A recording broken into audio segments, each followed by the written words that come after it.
planeta. Cuando a la hora de hablar sobre misterios mayas, los escépticos traen a colación el fallido fin del mundo, ya citado como evidencia de la poca fiabilidad de este conocimiento. Y entonces, una vez más, debemos recordar que una cosa es lo que los mayas transmitieron y otra muy distinta, el usufructo, si comercial, antojadizo, delirante o imprudente, cada uno sabrá cómo llamarlo, que otros hicieron del mismo. Porque los mayas nunca fijaron el fin del mundo para el 20 de diciembre de 2012. Ni siquiera postularon conceptos tan etéricos como que se trataba de un cambio de frecuencia cósmica o una mutación de paradigmas. Y esto porque nunca existieron las profecías mayas. Solo existió un matemático asombrosamente exacto calendario astronómico que finalizaba en esa fecha. Sin entrar hoy en tecnicismos, relatemos esto. Los mayas tenían 5 calendarios distintos, los dos más conocidos, el Solkin y el Hahab, que conocemos como cuenta corta y cuenta larga. El primero por demás conocido por quienes se dedican a la astrología maya. Y aquí debemos ser puntillosos. La astrología maya que se practica comúnmente hoy en día es una interpretación del ya citado José Argüelles, según él mismo lo admitió por mensajes telepáticos recibidos desde las Pléyades. Cada quien sabrá qué credibilidad dará estas afirmaciones, pero que quede en claro que no es en absoluto conocimiento arqueológico lícitamente consensuado.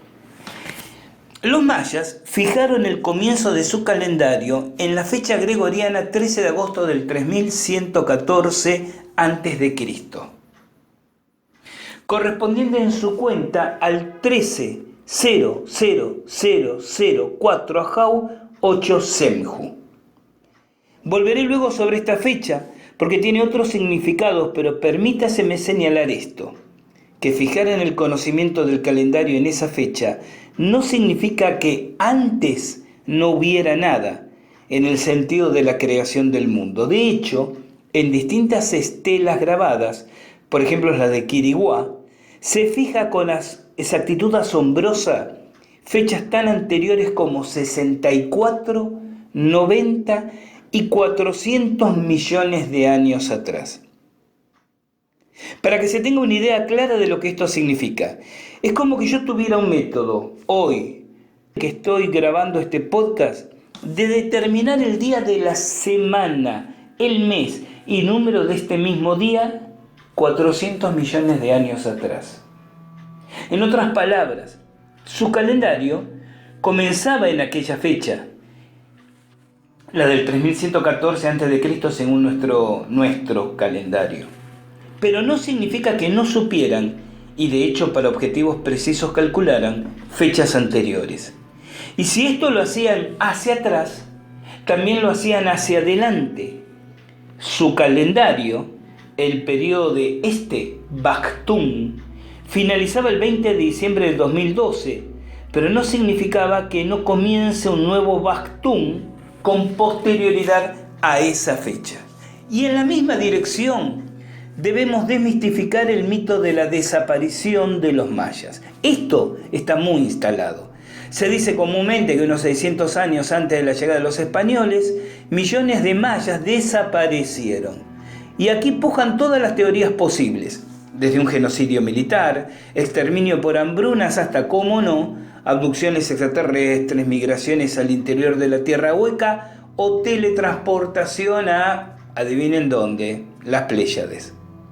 La noticia es esta: los mayas no desaparecieron. En realidad, sus grandes centros poblados comenzaron a despoblarse, pero ni siquiera esta verdad histórica es literal. No lo hicieron de la noche a la mañana, sino que fue un proceso gradual, tal vez vinculado a sequías, escasez de tierras cultivables, recursos renovables. Es más, ciertas ciudadelas, como Chichén Itzá, fueron abandonadas en el 900 después de Cristo y vueltas a ocupar en el 1200 después de Cristo, ¿no? Otras, aún en el año 1521, cuando los españoles toman por primera vez contacto con los mayas, seguían habitadas aunque en forma francamente decadente. Ejemplos: Cobá, Samá hoy conocida como Tulum, Quinichná, El Meco, Tsibanché.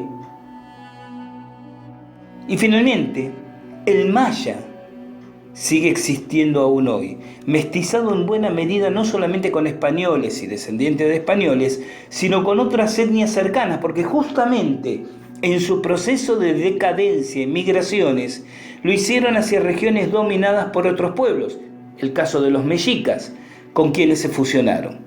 Hoy en día en numerosas aldeas de Quintana Roo, Yucatán y otros estados profundos, la lengua de cuna es el maya, de biotipos absolutamente orgullosos de su ascendencia y su cultura, además de su sangre. Entonces, profecías del fin del mundo y desaparición masiva de millones de mayas son dos mentiras contemporáneas que es necesario exponer si de verdaderos enigmas queremos continuar hablando. Comenté anteriormente que en varias estelas, hablo de lo descubierto hasta ahora, decenas de ciudadelas recientemente descubiertas en forma de prospección remota en selvas de México, Honduras o Guatemala revelarán, no lo dudo, aún más y numerosas maravillas. Y entonces decía que en varias estelas, desconocidas hasta ahora, figuran unas pocas fechas monstruosamente anteriores y monstruosamente exactas, calculadas indudablemente por alguna razón que se nos mantiene oculta en las sombras.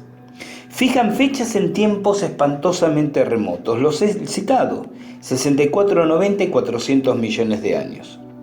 ¿Por qué necesitarían los mayas datar hechos tan arcaicos? Una explicación que creo, esta es mi opinión personal, falaz, improvisada y discriminatoria, de algunos académicos, claro, sostiene que lo fueron para darle contexto a sus elucubraciones metafísicas, teológicas, buscando fijar fechas tan antiguas que dieran contundencia a sus construcciones demiúrgicas. A mí en lo personal me resulta cuando menos irritante esta actitud pseudo-racionalista e incongruente de reconocer a los mayas la capacidad racional y matemática, capaz de elaborar cálculos que les permitieran una comprensión de su tiempo y al mismo tiempo profundamente ingenuos y supersticiosos para sostener las cosmovisiones que se les atribuyen y que son desde toda mirada francamente infantiles, salvo que las interpretemos como simbólicas. Pero vamos a dejar ese debate para otra ocasión, ¿no? Porque hay mucha tela para cortar. Lo que aquí quiero significar es que si fijaron esas fechas es porque eran muy importantes para ellos. No tengo idea qué respecto a la de 90 o a la de 400 millones de años, pero puedo arriesgar una suposición sobre la de 64 millones de años atrás. Esa fecha es el 1, 1, 11, 19, 9, 3, 11, 2, 0, 2, 2 Ajau 13 Sej, el día que el cocodrilo celeste descendió del cielo y redefinió al mundo. ¿Por qué digo redefinió y no simplemente creó? Porque tanto si leen el Popol Vuh como el Chilam Balam, que son textos sagrados de estos pueblos, aunque los que nos llegaron fueron reescritos con posterioridad a la conquista, y cabría preguntarse si ya en ese momento no estaban contaminados con perspectivas cristianas. El universo preexistía a esa fecha y como lo conocemos, comienza entonces. Se presenta aquí toda una discusión filosófica comparable, por ejemplo, el debate sobre las primeras líneas del Génesis bíblico, cuando comienza diciendo que todo era oscuridad y el espíritu de Yahvé flotaba sobre las aguas. ¿No está acaso reconociendo que ya existía algo antes del momento en que el susodicho dijo aquello de hágase la luz? Y por lo tanto, si existía algo, no era la nada de la que nació el todo. Por lo tanto, esas primeras líneas no hablan del Génesis bíblico, no hablan de la creación del mundo, sino de la redefinición de ese mundo, de una reconfiguración, si quieren llamarlo así. Por cierto, recordemos que existen sobradas evidencias que cuando menos ya en el 35 a.C., y me estoy remitiendo a las evidencias físicamente comprobables y tangibles, no significa que ese sea el límite histórico hacia atrás, ¿no? Los mayas conocían y aplicaban perfectamente el concepto del cero, es decir, la expresión dual matemática que tanto remite a la nada como multiplica dependiendo de su posición numeral, por lo cual el concepto abstracto de la nada cósmica no les sería lejano. Y aún así, no postularon para antes del 1111 1993 11 202 2 Ajau 13C una nada, sino que aceptaron y calcularon un tiempo antes del tiempo, de su tiempo, debemos aclarar. Como dije, la fecha de 64 millones de años atrás es altamente sugestiva, porque coincide con el estimado desde la extinción de los dinosaurios por un presunto meteorito que cayera justamente frente a la península de Yucatán. Una extinción de reptiles sin la cual la expansión de los mamíferos, es decir, nosotros, no habría ocurrido. En todos los estudios antropológicos mayas pueden encontrarse las pruebas de esta afirmación. Los dioses fundan un nuevo orden sobre el llamado cocodrilo decapitado. Y aquí hay que recordar que la palabra Zipactli, que en náhuatl significa cocodrilo, inicia la veintena de días o de energías cósmicas del Tonalama o calendario mexica tolteca. Y la fecha de inicio del calendario maya se representa con el cocodrilo celeste. Señalo esta correspondencia iniciática y juego con la palabra iniciática en dos sentidos. ¿Qué es lo que insinuó? Que los mayas supieron de la extinción de grandes reptiles que dominaban el mundo y el ecoespacio vital de una manera tal que la prosperidad, dije, de los mamíferos hubiera sido imposible. Que sabían que su espacio geográfico había sido epicentro de ese cataclismo extrañamente oportuno. Y doblaré la apuesta. Tengo la sospecha que meteorito u otra cosa fue producto de tecnología inteligente extraterrestre que buscaba evitar que en este planeta las especies sáuricas dominantes evolucionaran hacia formas inteligentes y reptiloides. El caso del trodón es emblemático, una subespecie reptil que según los paleobiólogos podría haber evolucionado y mutado en esa dirección, es decir, en transformarse en un ser bípedo e inteligente. Es cuando me pregunto si las teorías reptilianas de buena parte de cierta ufología contemporánea no tendrán su origen en la percepción de la posibilidad que en otros planetas hubieran, precisamente, prosperado especies inteligentes reptiloides y que esto también podría haber ocurrido en el nuestro.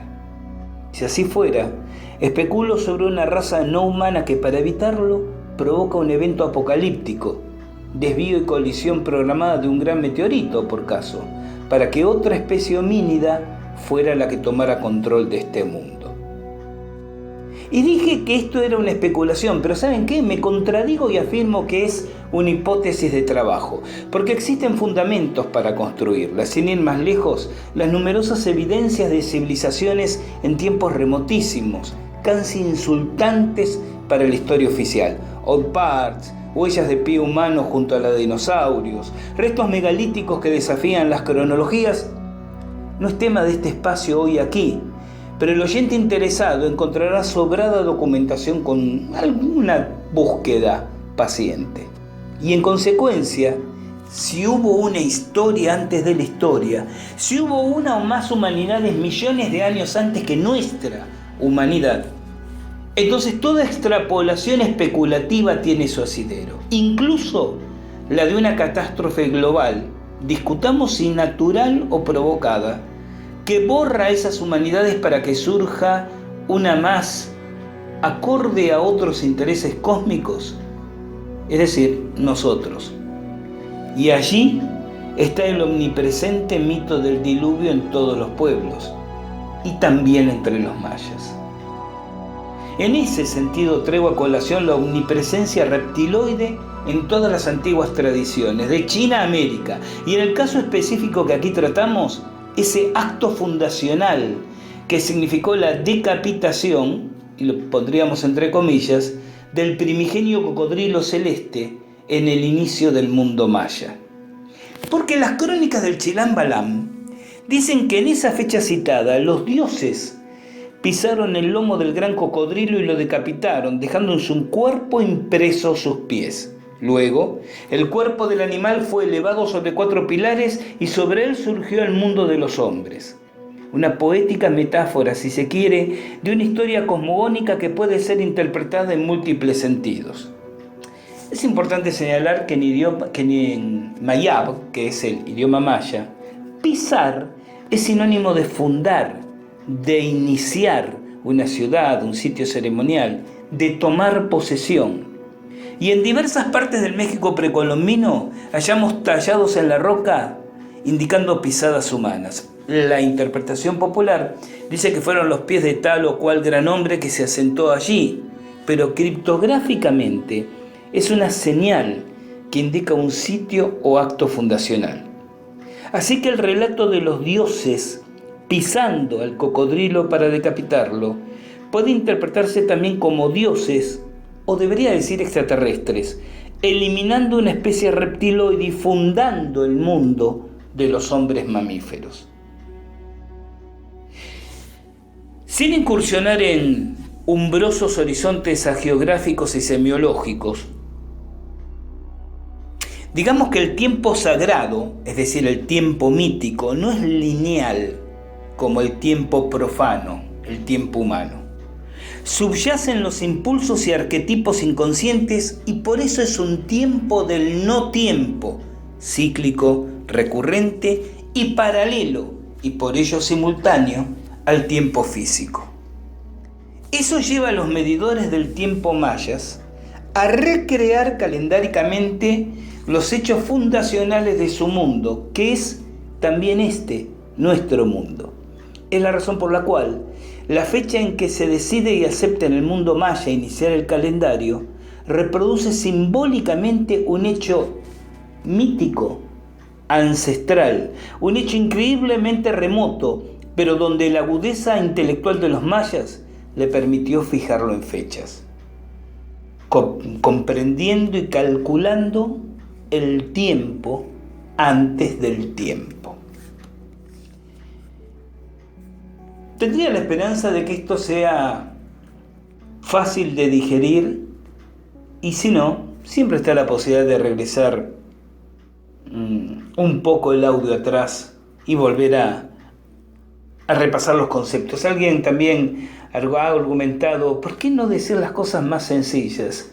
Porque dejan de ser las cosas que queremos expresar si las simplificamos demasiado. Pero les doy un descanso, gente linda. Vamos a una pausa. Cuando regresamos continuamos aquí en Al Filo de la Realidad.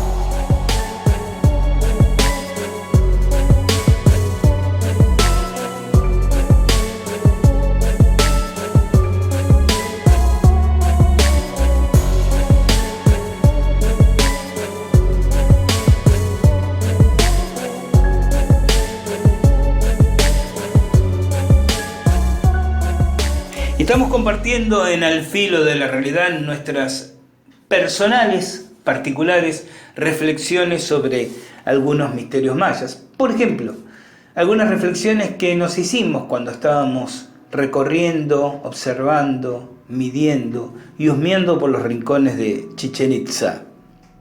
En idioma maya, Chichén Itzá significa boca del pozo de los Itzáes, haciendo referencia al cenote sagrado, el gran pozo natural que los habitantes de la región consideraban una de las entradas principales al inframundo, sede de importantes dioses como los de la lluvia. Además, el nombre del sitio alude a los Itzáes, poderosos señores mítico-históricos de la ciudad durante la época de su crecimiento y apogeo. Su nombre deriva de las palabras mayas chi, boca, che'en, pozo, itz, mago brujo y ha, agua. Al unir las palabras se obtiene la boca del pozo de los brujos del agua o en la orilla del pozo de los brujos de agua, o bien del huasteco, que es una variedad del maya chichén en estado o apariencia de pájaro, o también de otra forma del huasteco itzam, serpiente emplumada. Recordemos que en el horizonte maya tiene absoluta preponderancia el recuerdo mítico de Kukulcán, la poderosa serpiente emplumada. Cierto errado academicismo establece un paralelismo con el Quetzalcóatl mexica. Y digo errado porque esto viene de traducir Quetzalcóatl también como serpiente emplumada, cuando en realidad, de acuerdo al empleo coloquial de la lengua náhuatl, significa más bien serpiente preciosa. Cabe aclarar aquí que aunque se conoce mucho del idioma maya, que tiene distintas y acentuadas variantes regionales, además de las dadas por el paso del tiempo, es decir, no es exactamente igual el maya que se habla cotidianamente hoy que el que se habló hace 2000 años, y como vimos, hay una forma del mayab, que es el huasteco, que tiene ciertas variaciones en la traducción. Se desconocen muchos términos o se ignora también el significado de otros. Un ejemplo: cuando el visitante recorre Chichén Itzá, se le habla del Tzompantli, una plataforma donde se presume en estacas eran clavadas y expuestos los cráneos de enemigos decapitados.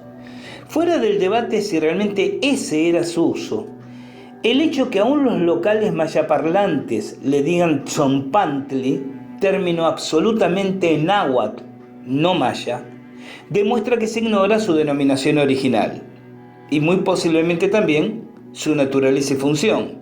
De servir como expositorio de cráneos, tenemos solamente el relato de los primeros españoles llegados al lugar, aún más en tiempos en que Chichén Itzá había vuelto a ser abandonado. ¿Quiénes habrán sido esos dioses fundacionales a que hice referencia hace algunos minutos? Hablemos de uno de ellos, de Aj-Mulsenkaab, el dios abeja.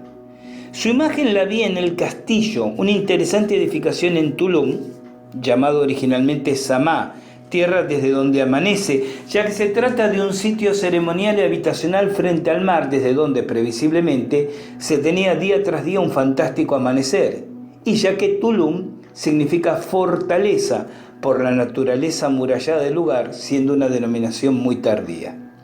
Digo que es una edificación muy interesante porque se tiene constancia y recuerdo generacional que en él los sacerdotes practicaban retiros con ayunos intensivos y consumían alucinógenos de manera de ser con exclusividad, un recinto para trascender estados de conciencia. Pero hay mucho más. Los primeros españoles, otra vez, tenían un temor supersticioso al lugar porque sostenían que algunos entraban allí y desaparecían, o que quienes entraban en su interior, pequeño y vacío, materializaban todo tipo de objetos. Casi tentados estamos de considerar que el recinto ocultaba un portal a otras dimensiones. Y como si esta curiosidad no bastare, fue el lugar donde, durante la Guerra de las Castas, se ubicaron y reverenciaron cruces parlantes. La Guerra de las Castas, les cuento, fue un prolongado conflicto civil desde 1847 a 1901, en que los mayas de toda la península se levantaron en armas contra sus opresores. Algunos historiadores proponen que se trató de una guerra de pobres contra ricos, otros dicen que lo fue de indígenas contra blancos, pero el tema es mucho más complejo y podemos decir que en puridad fue de identidad cultural, de mayas puros, en lo que pudieran serlo para mediados del siglo XIX, contra los demás, ya que se peleó contra otros indígenas aculturalizados e independientemente de su situación económica. Creo, hasta donde pude indagar, que el conflicto fue de identidades, ya que se trató de quienes preferían ser mayaparlantes sobre todos los demás, tanto ignoraron el idioma como lo hubieran despreciado. Obviamente, a esto se sumaron, según el lugar y el momento, motivaciones territoriales, políticas, financieras, de explotación y un largo etcétera. Y fue muy cruenta y raramente sesgada esta guerra. De 1847 a 1885 murieron más de 250.000 personas, en su enorme mayoría blancos. Y de ese año a 1901, otras 50.000, y aquí, en su enorme mayoría, indígenas. El conflicto atravesó instancias tan agudas como llegar a intentar crear una república independiente a México, iniciativa que llegó a concitar el interés de Gran Bretaña, cuando no, dispuesta a apoyar material y económicamente a los independentistas, y que no prosperó porque estos finalmente no aceptaron las condiciones que Londres quería imponer. A la sombra de ese conflicto creció el aún hoy presente culto de las cruces parlantes, inicialmente todo en un pequeño poblado llamado de Chan Santa Cruz.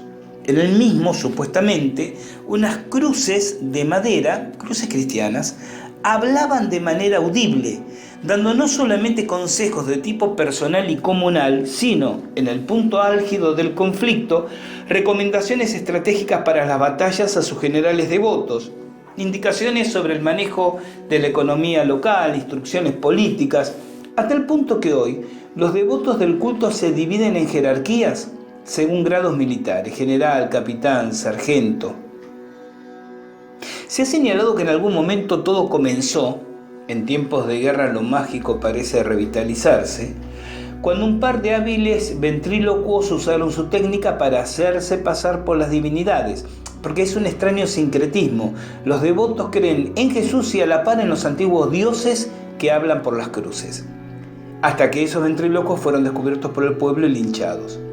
Pero la creencia persistió, aunque desde entonces las cruces no hablan de manera audible para las masas, sino a ciertos confesores que reciben su mensaje y lo retransmiten a los asistentes. Pues bien, en este bizarro escenario, y como decía, Sama, es decir, Tulum, fue elegido como centro de peregrinación de algunas de esas cruces. Y de todos los edificios del lugar, el castillo, sí, el de las materializaciones y desapariciones, fue el elegido para ser entronizado como altar.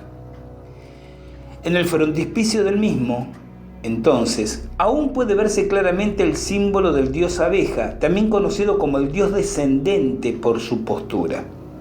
La tradición dice que el castillo fue erigido por ser el lugar donde, en tiempos remotos, descendiera ese dios, quizás por el mismo portal donde la gente desaparecía y las cosas aparecían. Otra versión dice que el castillo fue construido sobre los fundamentos de una edificación antiquísima que el dios abeja, ¿recuerdan? Amus el Kaab, ocupaba como vivienda cuando allí descendía de los cielos y permanecía entre los hombres. Una vez más tenemos aquí la constante de tantos pueblos de la antigüedad, donde los dioses parecen más humanos que sobrenaturales y necesitan, cuando menos, un lugar donde hospedarse físicamente cuando están entre nosotros. Pero lo que es interesante para mí es que posiblemente la traducción del nombre del dios sea equivocada. Efectivamente, Kaab, recuerden el nombre, Mulsen Kaab, significa en mayab miel, por lo que se le considera el dios abeja, acentuado por la apariencia dada al mismo y creyéndole desde ese lugar la deidad de las colmenas, siendo la miel un elemento no solamente importante en la dieta cotidiana del maya antiguo, sino también fundamental elemento de comercio con otras naciones. Pero Kaab también significa mundo, con lo cual pasa a ser el dios de este mundo.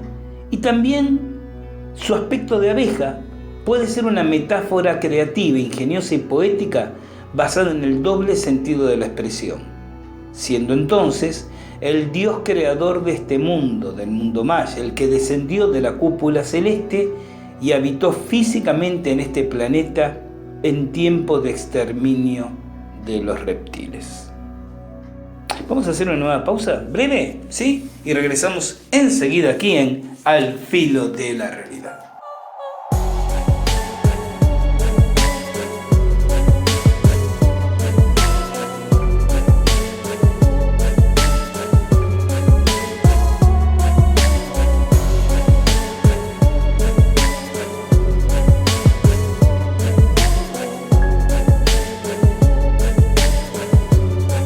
Entramos en el segmento final, buen momento para saludar a todos los oyentes de la Radio de la Historia y el Misterio. ¿Quieren seguirla por Twitter?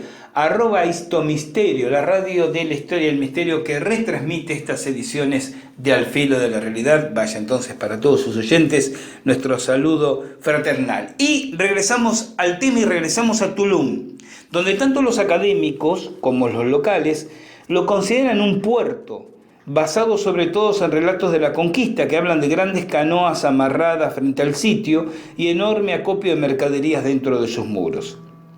Permítaseme disentir desde el sentido común y la experiencia. En todos los tiempos se ha buscado para puertos zonas protegidas del mar, profundas bahías, caletas, penínsulas pronunciadas que ofrecían alguna clase de protección ante el embate de fuertes vientos y temporales marinos. Nada de eso existe en Samá. Aún sabiendo que el mar ha subido 90 metros desde los últimos 10.000 años, lo que me lleva a preguntarme cuántos secretos habrá a pocos metros de la costa hoy, sepultados por la arena, a lo largo de un litoral tan dilatado. No existe nada de eso en las proximidades. Algunas o muchas canoas habitadas por los españoles no basta para considerarla puerto, y en cuanto a la gran cantidad de mercancías en su interior, puede suponerse más un centro de logística y distribución, y quizás de bendición de la mercancía antes de su distribución, habida cuenta del carácter sagrado del lugar, lo que solo demuestra cómo muchas afirmaciones que se dan por sentadas sobre esta cultura son apenas meras opiniones. Y Tulum o Samá tiene aún un elemento más de interés. En sus proximidades fue encontrada la Eva de Najarón, un cenote conocido con ese nombre, donde se encontraron los restos de una mujer de aproximadamente 35 años de edad al momento de fallecer, que habría existido desde antes que finalizara el Pleistoceno. Estamos hablando de 14.000 años atrás. Y esto es muy interesante porque en ese entonces, como dije recién, las aguas del mar eran 90 metros aproximadamente más bajas que las actuales, con la cual la enorme mayoría de los cenotes en realidad eran cuevas, estaban vacíos.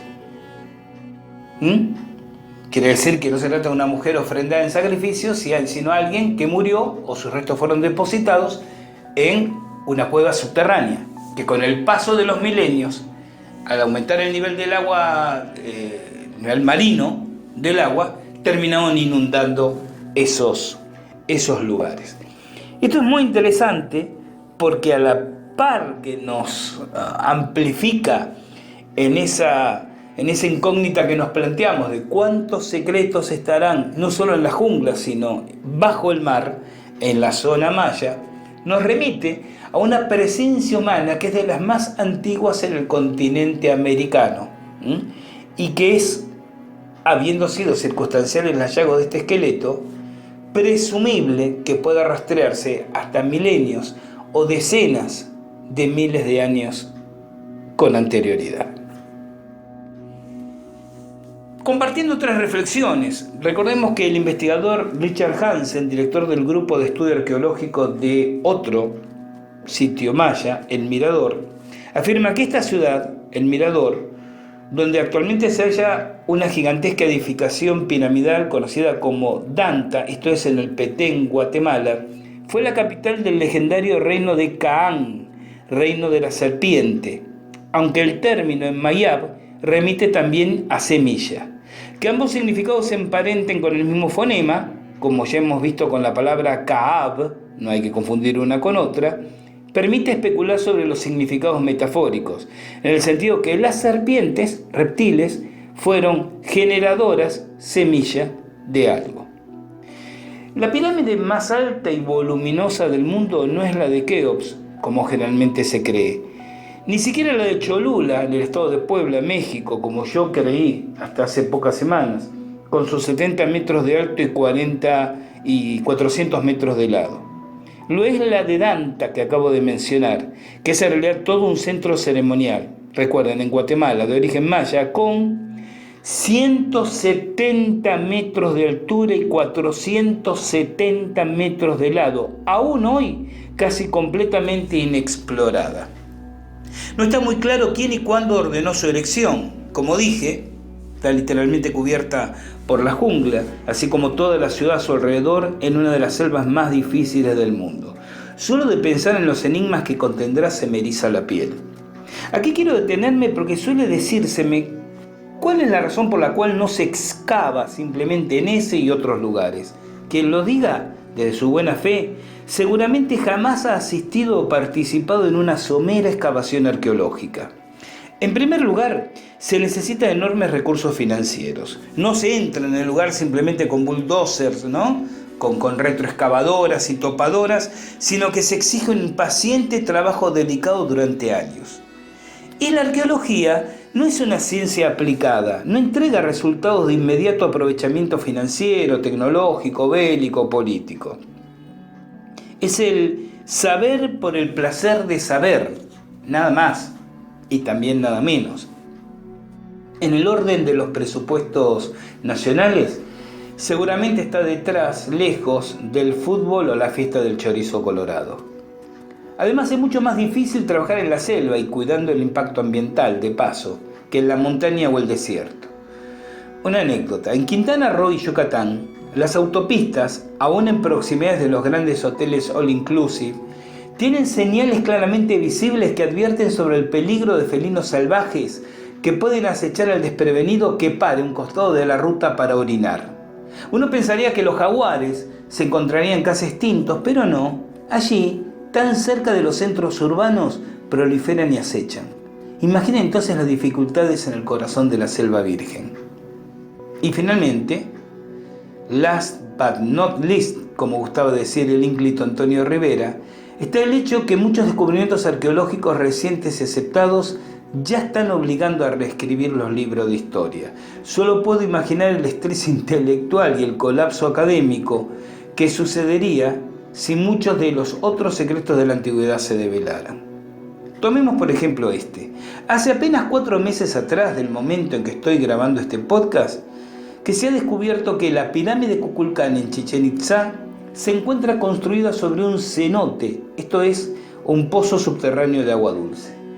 Aclaremos que la península de Yucatán se encuentra plagada de cenotes, en muchos de los cuales el techo ha colapsado y se presentan como enormes ojos de agua, donde se realizaban ofrendas y se abastecían del vital elemento, ya que en la región no existen ríos, aunque se sabe de la existencia de muchos más que aún están aislados de la superficie por su techo rocoso. Pues bien, sobre uno de ellos se ha construido esta pirámide donde en los equinoccios se produce el interesante fenómeno óptico del descenso de la serpiente al atardecer, con un juego de sombras que semejan un gigantesco reptil deslizándose escalinas abajo, y el curioso fenómeno auditivo de aplaudir frente al templo y sentir como el eco regresa, no como aplauso, sino como el claro graznido del quetzal, el pájaro sagrado. Y escuchen ustedes, esto que van a escuchar ahora es el graznido del quetzal.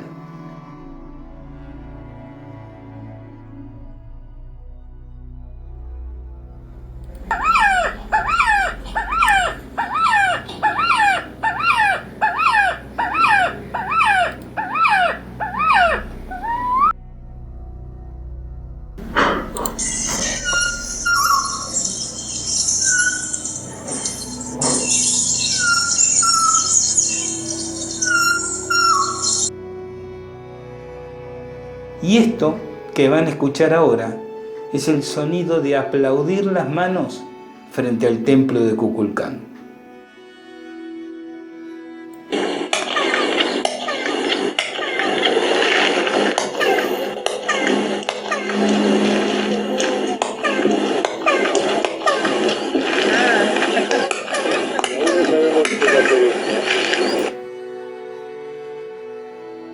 Fuera del hecho que en su construcción los arquitectos tuvieron que determinar que el techo del cenote sobre el que construían no cediera al peso de la pirámide, o más bien de las pirámides, porque como matruscas rusas se han descubierto que son 3, una construida sobre la otra.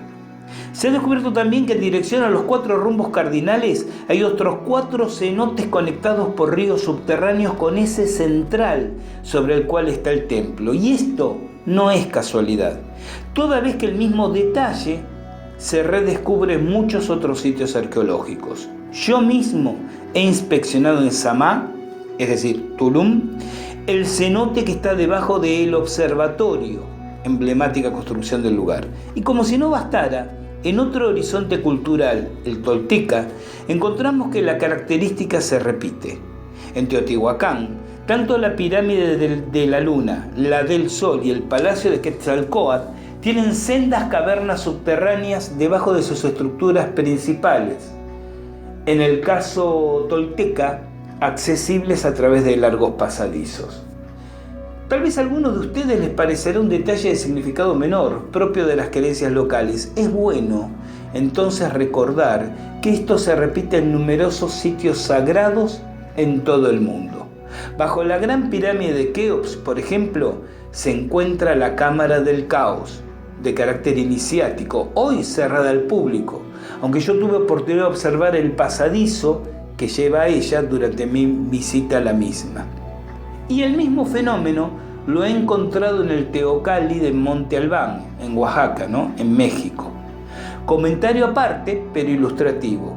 Ustedes saben bien que en la cámara subterránea del Palacio de Quetzalcóatl en Teotihuacán, porque esta ha sido una noticia periodística, el más estudiado hasta ahora, se han encontrado abundantes rastros de mercurio. Se le supone simplemente una ofrenda. Bien, permítanme cruzarles información.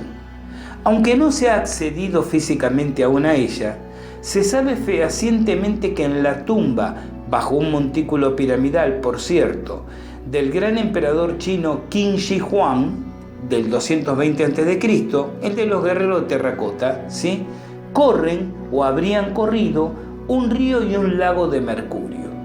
¿Es solo casualidad? Regresando a lo que nos ocupa. Esas cavidades bajo los templos tienen otras implicancias, más cercanas a los descubrimientos casi contemporáneos del polémico y audaz Wilhelm Reich y su energía orgónica. Según las mismas, y tal como expliqué en mi libro El correcto uso del péndulo y la pirámide, editado allá por 1999 en Buenos Aires por la editorial Siete Llaves, ciertos cuerpos acumulan, por su geometría y orientación, una manifestación particular de una energía universal, asimilable al concepto de Ki, le dicen los japoneses, Chi, le dicen los chinos, o Prana, le dicen los hindúes, lo que Rey justamente llama orgón. E inmediatamente por debajo de las mismas, en realidad por la proyección espacial invertida de esa forma, se manifiesta con la misma intensidad, pero de valor contrario, lo que en el caso de las pirámides, cuando menos aquellas que son a escala de la de Keops, se conoce como efecto antipirámide. Y así como a 1/3 de la altura de las mismas, tomada desde la base, allí donde en Keops se encuentra la cámara del rey, se halla la mayor intensidad energética, llamémosle positiva, su inversa se encuentra a igual distancia de la base, pero hacia abajo. De hecho, la cámara del caos en Giza sería, por su violencia energética, me permiten decirlo así, un lugar de prueba final para los aspirantes a hierofantes, es decir, a sacerdotes egipcios. ¿Cuál sería el uso que mayas y toltecas le dieran a ese espacio? En el caso que la naturaleza del mismo fuera equivalente a la de Keops, es interrogante aún sin respuesta, pero la correspondencia de ambos casos no puede ser negada. Actualmente, y ya para finalizar, me encuentro en proceso de experimentación con el agua del cenote Ixquil, que significa el lugar de los vientos. Está ubicado al norte de Chichén Itzá, uno de los conectados subterráneamente con el que se encuentra bajo la pirámide de Kukulcán, a fin de observar eventuales características interesantes dentro de un programa de investigaciones en el terreno más amplio que en futuros podcasts iré compartiendo, tanto obtengamos resultados interesantes como si no. Y hasta aquí más o menos las reflexiones que fui anotando en mis cuadernos de viaje, en mi infatigable libreta compañera de andares, tomados en el terreno a la sombra de las pirámides mayas o arrastrándome en los pasadizos que llevan algunos cenotes o trepados a montículos de plataformas cubiertas por la vegetación para las cuales no ha habido por lo visto ni tiempo, ni recursos, ni interés en profundizar e investigar. Están esperando ahí la curiosidad del viajero. Y así hasta aquí llegamos en nuestro encuentro de hoy, estas primeras reflexiones sobre algunos misterios mayas, temas sobre, como dije anteriormente, he de regresar sin ningún lugar a duda en más de una oportunidad. Pero eso será en otro encuentro. Hoy llegamos hasta aquí. Gracias por su compañía, gracias por sus comentarios, sus sugerencias, sus críticas y apoyos. Todo suma cuando es hecho desde la mirada proactiva del aporte y la construcción. El reencuentro fraternal será cuando la música, que ya está girando en el éter, les recuerde que llegó el momento de caminar aquí al filo de la realidad. Soy Gustavo Fernández y los voy a estar esperando. Cuídense mucho, no anden en cosas raras. Y recuerden que de la puerta de calle hacia afuera hay una vida que está esperando y merece la pena ser vivida. Chao, hasta nuestro próximo encuentro.